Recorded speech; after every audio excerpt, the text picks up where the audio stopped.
Duka mendalam dirasakan keluarga Muhammad Hanafiah yang terluka ditembak aparat Malaysia.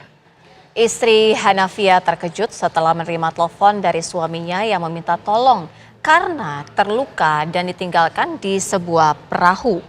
Korban minta polisi menjemputnya dan bahkan mengirim lokasi yang berada di Pulau Care, wilayah perairan Selangor, Malaysia. Namun tidak lama suaminya tidak bisa dikontak hingga muncul kabar resmi bahwa ia telah menjadi korban penembakan oleh aparat Malaysia. Istri Muhammad Hanafia berharap suaminya dapat segera dipulangkan untuk segera dirawat dalam rumah sakit di dekat rumah mereka.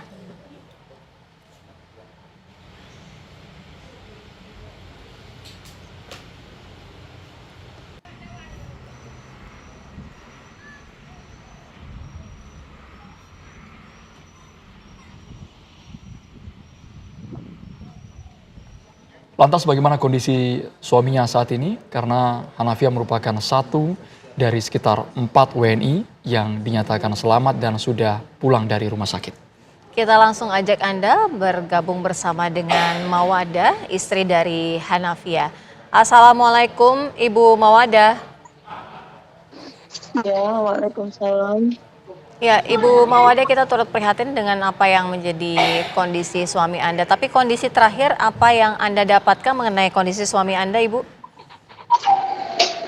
Belum ada apa, belum ada Bu, belum ada informasi karena ada keluarga yang menjenguk belum dikasih jenguk. Baik, tapi sudah ada penjelasan Ibu dari pemerintah Indonesia, mungkin perwakilan keluarga yang bertemu dengan suami Anda. Kondisi terakhir seperti apa Ibu Belum, Mawada? belum ada yang tahu Pak, karena belum diberi izin untuk melihat. Jadi komunikasi dari terakhir yang Ibu dapatkan mengenai suami Ibu Mawada apa saja, Bu? Mungkin bisa disampaikan kepada pemirsa TV One? Dia suruh jemput dia di Pantai Dumai, dia bilang. Kan suruh Kemudian, lapor polisi, suruh oke, jemput dia di Pantai Dumai. Makanya yang Google Map-nya dia berada di sungai di Pantai Kru tuh, Pulau Kare. Jadi orang polisi nggak bisa tangani kalau masih di Malaysia, dia bilang.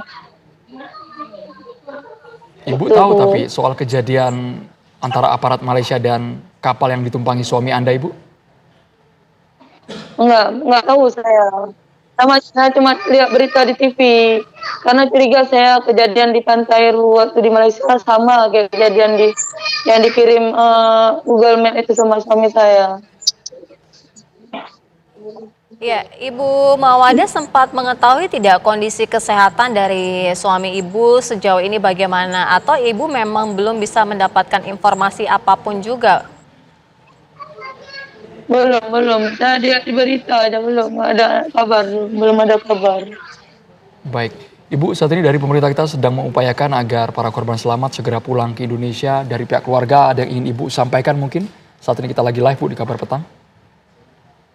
Ya, saya ingin segera ditangani. Pokoknya saya bisa berkumpul lagi sama dia. Karena anaknya selalu menanyakan dia, Pak. Karena beberapa hari ini selalu dia menanyakan ayahnya. Karena kemarin saya suruh berjumpa pun nggak bisa kami lihat. Itu Baik, Pak. Tolong supaya maksudnya pemerintah supaya eh, di apa dipulangkan secepat mungkin. terima kasih banyak Ibu Mawadah. Kami doakan semoga suami Anda, Bapak Hanafiah segera berkumpul bersama Ya, dengan keluarga ya Sira ya. betul. Lantas seperti apa penanganan kasus penembakan 5 warga negara Indonesia di Malaysia saat ini? Apakah ada temuan dari Migran Care Malaysia? Kita akan ajak Anda berbincang dengan Koordinator Migran Care Malaysia, Alex Ong. Selamat petang Pak Alex, apa temuan dari Migran Care Malaysia atas kasus penembakan WNI ini? Ya, selamat petang. Kalau kita lihat dari kasus penembakan ini, mungkin satu perkara yang sangat dikesalkan ya, karena penguat kuasa hukum itu melakukan 10 tembakan ke atas korban ya. Jadi kalau kita lihat di sini, kita perlu mempunyai pendekatan yang rasional dan percaya kepada tindakan dari KBRI yang sudah mengeluarkan diplomatic note untuk meminta penjelasan dari pihak Malaysia. Karena kita di ASEAN itu menghayati no intervention, no circumventions praktisnya ya. Jadi di sini kita perlu tanya soalannya, bagaimana sih pihak warga Indonesia ini bisa menyerang anggota penguatkuasa maritim Malaysia, karena mereka itu tidak ada sebarang ini. Kalau biasanya selalunya yang berlaku, yang selalu kita kesalkan, yang stereotypingnya itu PMI mempunyai parang bersedia untuk menyerang dan mereka cuba menyelamatkan diri, langsung melakukan tembakan. Kalau kita lihat kondisi speedboatnya itu 3 kali 200 horsepower, itu satu speedboat yang cukup canggih dan pasti bisa lebih cepat daripada boatnya anggota penguatkuasa maritime Malaysia. Di sini kita perlu tanya soalnya ya, apakah yang diceritakan oleh pihak APMM ini, apakah mereka memberikan evidence yang tidak benar? Apakah mereka itu mengubah sesuaikan evidence yang ada, ataupun mereka itu cuba mewujudkan evidence yang untuk melepaskan diri. Jadi kalau di sini, kalau kita lihat apa yang berlaku di sini, ini sudah satu pembunuhan berlaku, di mana mereka mungkin boleh diperkarakan di bawah hukum pidana 302 kerana berhasrat untuk membunuh, kedua ataupun membunuh dengan tidak sengaja, dan dan satu lagi yang penal code ataupun akta pidana 161, di mana sebagai pegawai penguatkuasa mengakibatkan kecederaan dan kematiannya korban. Jadi di sini kita perlu kita pada detik ini kita tidak boleh spekulasi tentang perkembangannya, karena ini sudah ditangani oleh pihak KBRI yang cukup vigorous ya untuk menangani kasus ini. Kita harus percaya kepada penelitiannya Kombes di sini, atasnya kepolisian di sini. Kalau saya lihat di sini, mungkin perlu juga kita meninjau daripada luar kotak pembunuhan. Soalnya kita perlu tanya, ketika berlakunya insiden itu sebenarnya ada berapa orang di atas boot? Apakah 5 orang saja atau lebih? Karena biasanya yang berlakunya human smuggling ini itu biasanya antara 15 hingga 20 orang di satu boot ya. Jadi kalau seandainya ada lebih dari 5 orang, di mana yang sisanya? Kemudian apabila berlaku insiden seperti ini, siapa tekong? Siapa yang harus bertanggung jawab yang membawa mereka itu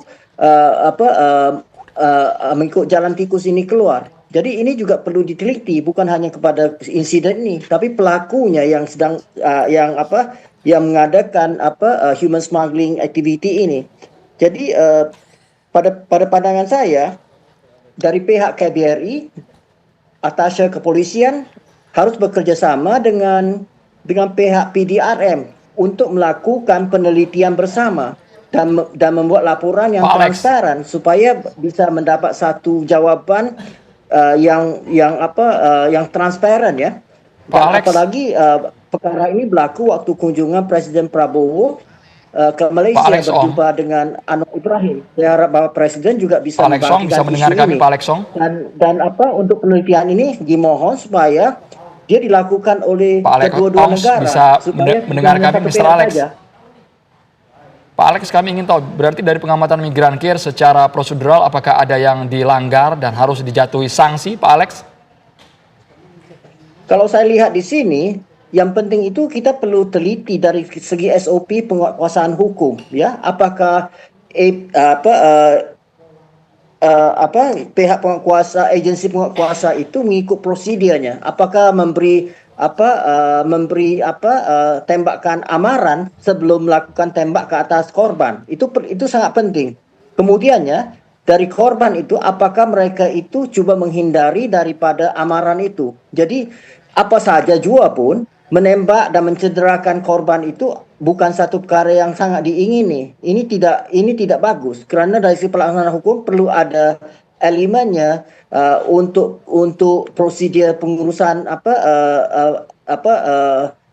tangkapannya, dan dari pihak yang melakukan itu juga harus mematuhi perintah untuk ditahan gitu. Jadi kalau kita lihat di sini kita perlu lebih mendalami ya dari segi perkembangan itu. Jadi saya percaya KBRI dan tim-tim yang profesional itu akan mendapatkan penjelasan dan juga melakukan rekonstruksi yang akan paparkan kebenaran yang nyata ya. Jadi kita perlu secara rasional tanpa spekulasi dan percaya pada profesionalismenya atasnya kepolisian kita yang ada di Kuala Lumpur.